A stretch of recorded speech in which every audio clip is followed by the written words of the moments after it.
VIP party hall, Kolar ವೃತ್ತ, ಚಿಂತಾಮಣಿ ನಗರದ ಕೋಲಾರ ರಸ್ತೆಯಲ್ಲಿ ನೂತನವಾಗಿ ಆರಂಭವಾಗಿರುವ 3D ಮಿನಿ ಥಿಯೇಟರ್, ಆಕರ್ಷಕ ಡೆಕೋರೇಷನ್ ಹೊಂದಿರುವ ವಿಐಪಿ ಪಾರ್ಟಿ ಹಾಲ್ನಲ್ಲಿ ಎಲ್ಲ ರೀತಿಯ ಸಣ್ಣ ಪುಟ್ಟ ಕಾರ್ಯಕ್ರಮಗಳನ್ನು ಮಾಡಿಕೊಳ್ಳಲು ಹಿಂದೆ ಸಂಪರ್ಕಿಸಿ. ಬಬ್ಲೂರವರ ಮೊಬೈಲ್ ನಂಬರ್ 9591234143. ನಮಸ್ಕಾರ, ಸಿಟಿವಿ ನ್ಯೂಸ್ಗೆ ಸ್ವಾಗತ. ಇದೀಗ ಮುಖ್ಯಾಂಶಗಳು.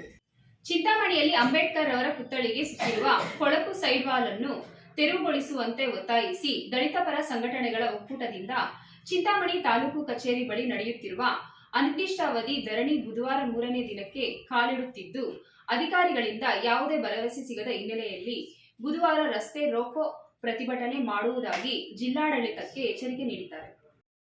ಈಗ ಅವಮಾನ ಮಾಡುತ್ತಿರುವ ತಾಲೂಕಾಡಳಿತಕ್ಕೆ ಧಿಕ್ಕಾರ. ಬೇಕೇ ಬೇಕು ನ್ಯಾಯ, ಬೇಕೇ ಬೇಕು ನ್ಯಾಯ, ದಲಿತ ವಿರೋಧಿ ಅಧಿಕಾರಿಗಳಿಗೆ ಅಂಬೇಡ್ಕರ್ ಪುತ್ಥಳಿಗೆ ಅವಮಾನ ಮಾಡುತ್ತಿರುವ ಪಿ ಅವರಿಗೆ, ಅಂಬೇಡ್ಕರ್ ಪುತ್ಥಳಿಗೆ ಅವಮಾನ ಮಾಡುತ್ತಿರುವ ಜಿಲ್ಲಾಧಿಕಾರಿಗಳಿಗೆ, ಅಂಬೇಡ್ಕರ್ ಪುತ್ಥಳಿಗೆ ಅವಮಾನ ಮಾಡುತ್ತಿರುವ ತಾಲೂಕು ಅಧಿಕಾರಿಗಳಿಗೆ, ಶಾಸಕಕ್ಕೆ, ಸರ್ಕಾರಕ್ಕೆ, ದೌರ್ಜನ್ಯಕ್ಕೆ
ಲೋಕಸಭೆ ಚಳಿಗಾಲದ ಅಧಿವೇಶನದಲ್ಲಿ ಕೇಂದ್ರ ಗೃಹ ಸಚಿವ ಅಮಿತ್ ಶಾ ಅವರು ಸಂವಿಧಾನ ಶಿಲ್ಪಿ ಡಾಕ್ಟರ್ BR ಅಂಬೇಡ್ಕರ್ ಅವರ ಬಗ್ಗೆ ಅವಹೇಳನಕರ ಹೇಳಿಕೆಯನ್ನು ನೀಡಿ ಅವಮಾನ ಮಾಡಿರುವುದನ್ನು ಖಂಡಿಸಿ ಹಾಗೂ ಚಿಂತಾಮಣಿಯಲ್ಲಿ ಕಳೆದ 4 ತಿಂಗಳುಗಳಿಂದ ಅಂಬೇಡ್ಕರ್ ಅವರ ಪುತ್ಥಳಿಗೆ ಕೊಳಕು ಪೆಂಡಲ್ನ ಸೈಡ್ವಾಲ್ ಅನ್ನು ಹಾಕಿ ಅಂಬೇಡ್ಕರ್ ಅವರಿಗೆ ಅವಮಾನ ಮಾಡುತ್ತಿರುವ ಅಧಿಕಾರಿಗಳ ಧೋರಣೆಯನ್ನು ಖಂಡಿಸಿ ದಲಿತ, ಹಿಂದುಳಿದ, ಅಲ್ಪಸಂಖ್ಯಾತರ ಹಾಗೂ ಚಿಂತಕರ ಒಕ್ಕೂಟದಿಂದ ನಗರದ ತಾಲೂಕು ಕಚೇರಿ ಬಳಿ ನಡೆಯುತ್ತಿರುವ ಅನಿರ್ದಿಷ್ಟಾವಧಿ ಧರಣಿ ಪ್ರತಿಭಟನೆ ಬುಧವಾರ 3ನೇ ದಿನಕ್ಕೆ ಕಾಲಿಡುತ್ತಿರುವ ಹಿನ್ನೆಲೆಯಲ್ಲಿ ತಾಲೂಕು ಆಡಳಿತ ಹಾಗೂ ಜಿಲ್ಲಾಡಳಿತದಿಂದ ಯಾವುದೇ ರೀತಿಯ ಭರವಸೆ ಸಿಗದೇ ಇರುವ ಕಾರಣ ಧರಣಿ ಪ್ರತಿಭಟನೆಯನ್ನು ಮತ್ತಷ್ಟು ಉಗ್ರ ಸ್ವರೂಪಕ್ಕೆ ತರಲು ಬುಧವಾರ ಬೆಳಗ್ಗೆ 10 ಗಂಟೆಗೆ ಚಿಂತಾಮಣಿ ನಗರದಲ್ಲಿ ರಸ್ತೆ ಬಂದ್ ಮಾಡುವ ರಸ್ತೆ ರೋಕೋ ಪ್ರತಿಭಟನೆಗೆ ಕರೆ ನೀಡಿದ್ದಾರೆ. ಈ ವೇಳೆ ದಲಿತ ಪರ ಸಂಘಟನೆಗಳ ಒಕ್ಕೂಟದ ಮುಖಂಡರಾದ ಕವಾಲಿ ವೆಂಕಟರಮಣಪ್ಪ, ವಿಜಯ ನರಸಿಂಹ, ಜನಾರ್ದನ್ ಬಾಬು, ಜನನಾಗಪ್ಪ, ಎಂವಿ ರಾಮಪ್ಪ ಮತ್ತಿತರರು ಮಾತನಾಡಿ, ಲೋಕಸಭೆ ಅಧಿವೇಶನದಲ್ಲಿ ದೇಶದ ಉನ್ನತ ಸ್ಥಾನವನ್ನು ಅಲಂಕರಿಸಿರುವ ಕೇಂದ್ರ ಗೃಹ ಸಚಿವ ಅಮಿತ್ ಶಾ ಅವರು ಆಡಿರುವ ಅವಹೇಳನಕರ ಮಾತಿನಿಂದ ಅಂಬೇಡ್ಕರ್ ಹಾಗೂ ದೇಶದಲ್ಲಿನ ಕೋಟ್ಯಾಂತರ ಜನರ ಅಂಬೇಡ್ಕರ್ ಅನುಯಾಯಿಗಳಿಗೆ ಅವಮಾನವಾಗಿದ್ದು, ಕೂಡಲೇ ಕೇಂದ್ರ ಸರ್ಕಾರ ಪ್ರಜ್ಞಾಹೀನರಾಗಿರುವ ಅಮಿತ್ ಶಾ ಅವರನ್ನು ಸಚಿವ ಸ್ಥಾನದಿಂದ ಅಮಾನತು ಮಾಡಿ ಗಡೀಪಾರು ಮಾಡಬೇಕು ಹಾಗೂ ರಾಜ್ಯದಲ್ಲಿನ ಕಾಂಗ್ರೆಸ್ ಸರ್ಕಾರ ಕೂಡ ಅಂಬೇಡ್ಕರ್ ಅವರ ಹೆಸರಿನಲ್ಲಿ ರಾಜಕೀಯ ಮಾಡುತ್ತಾ ಬರುತ್ತಿದ್ದು, ಕಾಂಗ್ರೆಸ್ ಪಕ್ಷದವರು ನಾವು ಅಂಬೇಡ್ಕರ್ ಪರ ಇದ್ದೇವೆ ಎಂದೇಳಿ ಅಂಬೇಡ್ಕರ್ ಅವರ ಹೆಸರಿಗೆ ಮಸಿ ಬಳಿಯುವ ಕೆಲಸ ಮಾಡುತ್ತಿದ್ದಾರೆ. ರಾಜ್ಯದಲ್ಲಿ ಕಾಂಗ್ರೆಸ್ ಪಕ್ಷ ಅಧಿಕಾರದಲ್ಲಿದ್ದು, ಚಿಂತಾಮಣಿಯಲ್ಲಿ ಕೂಡ ಕಾಂಗ್ರೆಸ್ ಪಕ್ಷದ ಶಾಸಕರು, ಸಚಿವರಿದ್ದಾರೆ. ಅಂಬೇಡ್ಕರ್ ಮೇಲೆ ಕಾಂಗ್ರೆಸ್ ಪಕ್ಷದವರಿಗೆ ಅಭಿಮಾನವಿದ್ದರೆ ಹಾಗೂ ಅಂಬೇಡ್ಕರ್ ಪರವಾಗಿದ್ದರೆ ಚಿಂತಾಮಣಿ ನಗರದ ಸರ್ಕಾರಿ ಬಾಲಕರ ಹಿರಿಯ ಪ್ರಾಥಮಿಕ ಶಾಲಾ ಆವರಣದಲ್ಲಿ ಕಳೆದ 4 ತಿಂಗಳುಗಳ ಹಿಂದೆ ಪ್ರತಿಷ್ಠಾಪಿಸಿರುವ ಅಂಬೇಡ್ಕರ್ ಪುತ್ಥಳಿಗೆ ಕೊಳಕು ಸೈಡ್ವಾಲ್ ಅನ್ನು ಸುತ್ತಿ ಅಂಬೇಡ್ಕರ್ ಅವರಿಗೆ ಅಧಿಕಾರಿಗಳು ಹಾಗೂ ಜನಪ್ರತಿನಿಧಿಗಳು ಅವಮಾನ ಮಾಡುತ್ತಿದ್ದಾರೆ. ಕೂಡಲೇ ಅಧಿಕಾರಿಗಳು ಅಂಬೇಡ್ಕರ್ ಅವರ ಪುತ್ಥಳಿಗೆ ಸುತ್ತಿರುವ ಕೊಳಕು ಸೈಡ್ವಾಲ್ ಅನ್ನು ತೆಗೆದು ಸಾರ್ವಜನಿಕರ ದರ್ಶನಕ್ಕೆ ಅನುವು ಮಾಡಿಕೊಡಬೇಕು. ಇಲ್ಲವಾದಲ್ಲಿ ನಮ್ಮ ಹೋರಾಟ ಜಿಲ್ಲಾ ಮತ್ತು ರಾಜ್ಯ ಮಟ್ಟಕ್ಕೆ ತಲುಪಲಿದ್ದು, ಬುಧವಾರ ಚಿಂತಾಮಣಿ ನಗರದಲ್ಲಿ ರಸ್ತೆ ತಡೆ ಮಾಡುವ ರಸ್ತೆ ರೋಕೋ ಪ್ರತಿಭಟನೆಯನ್ನು ಹಮ್ಮಿಕೊಳ್ಳುವುದಾಗಿ ತಾಲೂಕು ಆಡಳಿತ ಹಾಗೂ ಜಿಲ್ಲಾಡಳಿತಕ್ಕೆ ಎಚ್ಚರಿಕೆ ನೀಡಿದ್ದಾರೆ. ಈ ಸಂದರ್ಭದಲ್ಲಿ ದಲಿತ ಮುಖಂಡರಾದ ನಗರಸಭೆ ಸದಸ್ಯ Agrahara Murali, Vinoba colony Ranganna, Venkatagirikote Anand, MR Narayanaswamy, Naramaklalli Murthy, Roopa L, Murugamala Satyanna, Venkataramanappa, ವಕೀಲ Gopi, Madamangala Anji, Kavalaganahalli Venkatesh, photo Narayanappa, PM Narasimhaiah, Raju, Srinivas, Leo club ಮಾರ್ಗ ಅಧ್ಯಕ್ಷ ನವೀನ್ ಜಿ ಕೃಷ್ಣ, ವಿನೋಬ ಕಾಲನಿ ಸಂತೋಷ್, ಆಕಲ್ ಸುಧಾಕರ್, ಆನೂರು ಶ್ರೀನಿವಾಸ್ ಸೇರಿದಂತೆ ಮತ್ತಿತರರು ಈ ಪ್ರತಿಭಟನೆಯಲ್ಲಿ ಪಾಲ್ಗೊಂಡಿದ್ದರು. ಎಲ್ಲಿವರೆಗೂ ಹೋರಾಟ?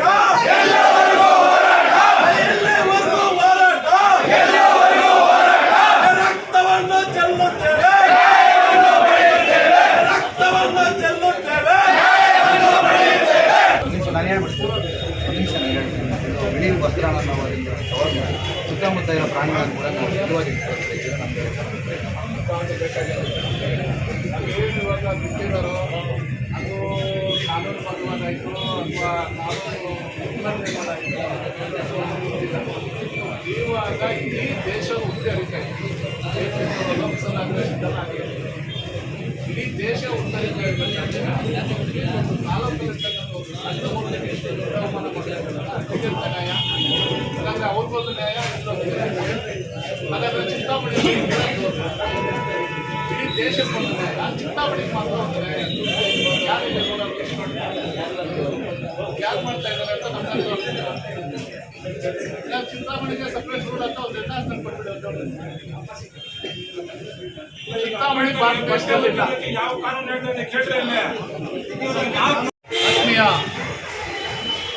ಪತ್ರಿಕಾ ಮಿತ್ರರೇ, ಏನು ದಲಿತ, ಹಿಂದುಳಿದ, ಅಲ್ಪಸಂಖ್ಯಾತರ ಹಾಗೂ ಪ್ರಗತಿಪರ ಸಂಘಟನೆಗಳ ಒಕ್ಕೂಟದ ವತಿಯಿಂದ ನಿನ್ನೆಯಿಂದ ಈ ಬಾಬಾ ಸಾಹೇಬ್ ಅಂಬೇಡ್ಕರ್ ಅವರಿಗೆ ಅವಮಾನ ಆಗಿರ್ತಕ್ಕಂಥ ವಿಚಾರದಲ್ಲಿ ಕೇಂದ್ರ ಮತ್ತು ರಾಜ್ಯ ಸರ್ಕಾರಗಳು ಮಾಡ್ತಾ ಇರ್ತಕ್ಕಂಥ ಕುತಂತ್ರಗಳ ಬಗ್ಗೆ ನಾವು ಈ ಧರಣಿ ಹಮ್ಮಿಕೊಂಡಿದ್ದೀವಿ. ಕೇಂದ್ರದಲ್ಲಿ ಕೇಂದ್ರ ಸರ್ಕಾರದ ಪ್ರಜಾಪ್ರಭುತ್ವ ವ್ಯವಸ್ಥೆಯಲ್ಲೇ ಗೃಹಮಂತ್ರಿಗಳಾಗಿರ್ತಕ್ಕಂಥ ಅಮಿತ್ ಶಾ ಅವರು ಅಂಬೇಡ್ಕರ್ ಅವರ ಅವಹೇಳನಕಾರಕ್ಕೆ ಮಾತಾಡಿ, ಕೀಳಾಗಿ ಮಾತಾಡಿ ಅವರನ್ನು ಅವಮಾನಿಸಿದ್ದಾರೆ. ಅದರಿಂದ ಅವರು ಅನ್ಯಾಯಿಗಳಾದ ನಾವು ಅಂಬೇಡ್ಕರ್ ವಾದಿಗಳಿಗೂ ನಮಗೂ ಸಹ ಅವಮಾನ ಮಾಡಿದ್ದಾರೆ. ಹಾಗಾಗಿ ಅವರು ಕೂಡಲೇ ಅಮಾನತು ಮಾಡಬೇಕು, ಅವರ ಲೋಕಸಭಾ ಸದಸ್ಯತ್ವವನ್ನು ರದ್ದು ಮಾಡಬೇಕಂತ ಏನು ಒತ್ತಾಯ ಮಾಡಿ ನಾವು ಪ್ರತಿಭಟನೆ ಹಮ್ಮಿಕೊಂಡಿದ್ದೀವಿ. ಅದೇ ರೀತಿ ಇಲ್ಲಿ ಕರ್ನಾಟಕ ರಾಜ್ಯದಲ್ಲಿ ಕಾಂಗ್ರೆಸ್ ಸರ್ಕಾರ ಕೂಡ ಚಿಕ್ಕಬಳ್ಳಾಪುರ ಜಿಲ್ಲೆಯ ಚಿಂತಾಮಣಿ ನಗರದಲ್ಲಿರ್ತಕ್ಕಂಥ ಸರ್ಕಾರಿ ಬಾಲಕರ ಪ್ರಾಥಮಿಕ ಶಾಲೆಯಲ್ಲಿ ಅಂಬೇಡ್ಕರ್ ಪುತ್ಥಳಿಗೆ 4 ತಿಂಗಳಿಂದ ಅಂಬೇಡ್ಕರ್ ಪುತ್ಥಳಿಗೆ ಅವಮಾನ ಮಾಡಿದೆ. ಇದು ಈ ರಾಜ್ಯ ಸರ್ಕಾರಕ್ಕೆ ಕಣ್ಣಿದ್ದು ಕೂಡರಂತೆ ವರ್ತಿಸ್ತಾ ಇದ್ದಾರೆ.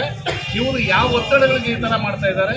ಆದರೆ ಕೇಂದ್ರ ಸರ್ಕಾರದಲ್ಲಾಗಿರ್ತಕ್ಕಂಥದ್ದು ಸಡನ್ನಾಗಿ ಅಧಿವೇಶನದಲ್ಲಿ, ಬೆಳಗಾವಿ ಅಧಿವೇಶನದಲ್ಲಿ ಎಲ್ಲ ಮಂತ್ರಿಮಂಡಲ ಅಂಬೇಡ್ಕರ್ ಭಾವಚಿತ್ರನ ಇಟ್ಟು ಅಂಬೇಡ್ಕರ್ ನಮ್ಮ ಉಸಿರು, ಅಂಬೇಡ್ಕರ್ ನಮ್ಮ ಪ್ರಾಣ, ಸಂವಿಧಾನ ರಕ್ಷಣೆಗೆ ಮಾಡೋದಕ್ಕೆ ನಮ್ಮ ಕಾಂಗ್ರೆಸ್ ಇರೋದು ಅಂತ ಹೇಳ್ತಕ್ಕಂಥ ಈ 4 ಮಂತ್ರಿಗಳೆಲ್ಲ ಇವತ್ತು ಚಿಂತಾಮಣಿಯಲ್ಲಿ 4 ತಿಂಗಳಿಂದ ಬಾಬಾ ಸಾಹೇಬ್ ಅವಮಾನ ಆಗ್ತಾ ಇರೋದು ಅವ್ರಿಗೆ ಕಣ್ಣು ಕಾಣುತ್ತಿಲ್ವಾ? ಹಾಗಾದರೆ ಈ ಸರ್ಕಾರ ಏನಾಗಿದೆ? ಹಾಗಾಗಿ ನಮ್ಮ ಪ್ರಶ್ನೆ ಒಂದೇ, ಮೊದಲು ಚಿಂತಾಮಣಿಯಲ್ಲಿ 4 ತಿಂಗಳಿಂದ ಬಾಬಾ ಸಾಹೇಬ್ ಅಂಬೇಡ್ಕರ್ ಅವ್ರಿಗೆ ನಿಮ್ಮ ಸರ್ಕಾರನೇ ಅವಮಾನ ಮಾಡಿದೆ. ಫಸ್ಟ್ ಅದನ್ನು ಇತ್ಯರ್ಥ ಮಾಡಬೇಕು. ಅದನ್ನು ಇತ್ಯರ್ಥ ಮಾಡದೇ ಇದ್ದ ಪಕ್ಷದಲ್ಲಿ ನಾವೇನು ಅನಿರ್ದಿಷ್ಟ ಧರಣಿ ಅಂತ ಮಾಡಿದ್ದೀವಿ, ಇದನ್ನು ರಾಜ್ಯ ಮಟ್ಟದಲ್ಲಿ ಏನು ನಾಳೆ ಕ್ರಿಸ್ಮಸ್ ಹಬ್ಬ ಇರೋದ್ರಿಂದ ನಾವು ಸಾಂಕೇತಿಕವಾಗಿ ಧರಣಿನ ಮುಂದುವರಿಸ್ತೀವಿ. ಮೊದಲನೇ ದಿನ ನಾಳಿದ್ದು ಏನು ಇದು ಅವರೇನಾದರೂ ಕ್ರಮ ವಹಿಸ್ತಿಲ್ಲ ಅಂತ ಹೇಳಿದ್ರೆ ನಾವು ಗುರುವಾರದಿಂದ ಇದನ್ನು ರಾಜ್ಯ ಮಟ್ಟದ ಹೋರಾಟವನ್ನಾಗಿ ರೂಪಿಸಿ ಎಲ್ಲ ಜಿಲ್ಲಾ ಕೇಂದ್ರಗಳಲ್ಲೂ ಎಲ್ಲ ಜಿಲ್ಲಾ ಅಧಿಕಾರಿಗಳ ಮುಖಾಂತರ ಸರ್ಕಾರಕ್ಕೆ ಮನವಿ ಸಲ್ಲಿಸತಕ್ಕಂಥ ಕಾರ್ಯಕ್ರಮವನ್ನು ಹಮ್ಮಿಕೊಡ್ತೀವಿ ಅಂತ ಹೇಳ್ತೀವಿ. ಅದೇ ರೀತಿ ಏನಿವಾಗ ಜಿಲ್ಲಾಧಿಕಾರಿಗಳು ಅವರ ಮೌಖಿಕ ಆದೇಶ ಏನು ತಹಶೀಲ್ದಾರ್ ಅವರು ಹೇಳಿದ್ದಾರೆ ಅದನ್ನು ಸಹ ಅವರು ಕಾರ್ಯರೂಪಕ್ಕೆ ತರದೇ ಇದ್ದರೆ ನಾಳೆ ಬೆಳಗ್ಗೆ ಕ್ರಿಸ್ಮಸ್ ಹಬ್ಬ ಇದ್ದರೂ ಸಹ ನಾವು ಶಾಂತಿಯುತವಾಗಿಯೇ ರಸ್ತೆ ರೋಕೋ ಹಮ್ಮಿಕೊಳ್ಳೋದಕ್ಕೆ ನಾವು ಸಿದ್ಧತೆ ನಡೆಸ್ಕೊಂಡಿದ್ದೀವಿ. ನಾಳೆ ಬೆಳಗ್ಗೆ 10 ಗಂಟೆಗೆ ನಾವು ರಸ್ತೆ ರೋಕೋ ಮಾಡ್ತೀವಿ. ಆದರೆ ನಾವು ಕ್ರಿಸ್ಮಸ್ ಹಬ್ಬ ಆಚರಿಸ್ತಕ್ಕಂಥ ನಮ್ಮ ಅಲ್ಪಸಂಖ್ಯಾತ ಬಂಧುಗಳಿಗೆ ನಾವು ನಮ್ಮ ಕಡೆಯಿಂದ ಯಾವುದೇ ತೊಂದರೆ ಇರಲ್ಲ. ನಾವು ಕಾನೂನು ಸುವ್ಯವಸ್ಥೆಯಲ್ಲೇ ನಾವು ರಸ್ತೆ ತಡೆ ಮಾಡ್ತೀವಿ. ಯಾಕಂದರೆ ನಮಗಾಗಿರೋ ಅನ್ಯಾಯ, ನಮಗಾಗಿರೋ ನೋವು ಎಲ್ಲರೂ ನೋಡ್ತಾ ಇದ್ದಾರೆ, ಅವರೂ ಗಮನಿಸ್ತಾ ಇದ್ದಾರೆ. ಅವರೂ ಗಮನಿಸಿರೋದ್ರಿಂದ ಅವರು ಹಬ್ಬದಲ್ಲಿ ನಮಗೂ ಸಹಕಾರ ಮಾಡ್ತಾರಂತ ಭರವಸೆ ಇದೆ. ಹಾಗಾಗಿ ನಾವು ನಾಳೆ 10 ಗಂಟೆಗೆ ನಾವು ರಸ್ತೆ ರೋಕೋ ಮಾಡ್ತೀವಿ. ನಾಳಿದ್ದು ಎಲ್ಲ ಜಿಲ್ಲಾಧಿಕಾರಿಗಳ ಮುಖಾಂತರ ಮುಖ್ಯಮಂತ್ರಿಗಳಿಗೆ ಮತ್ತು ರಾಜ್ಯಪಾಲರಿಗೆ ಈ ಮನವಿ ತಲುಪತಕ್ಕಂಥ ಕೆಲಸ ಮಾಡ್ತೀವಿ. ಪ್ರತಿನಿತ್ಯದ ಸ್ಥಳೀಯ ಸುದ್ದಿಗಳ ವೀಕ್ಷಣೆಗಾಗಿ ಸಿಟಿ ನ್ಯೂಸ್ಗೆ ಸಬ್ಸ್ಕ್ರೈಬ್ ಆಗಿ. ವಂದನೆಗಳೊಂದಿಗೆ ಪದ್ಮ.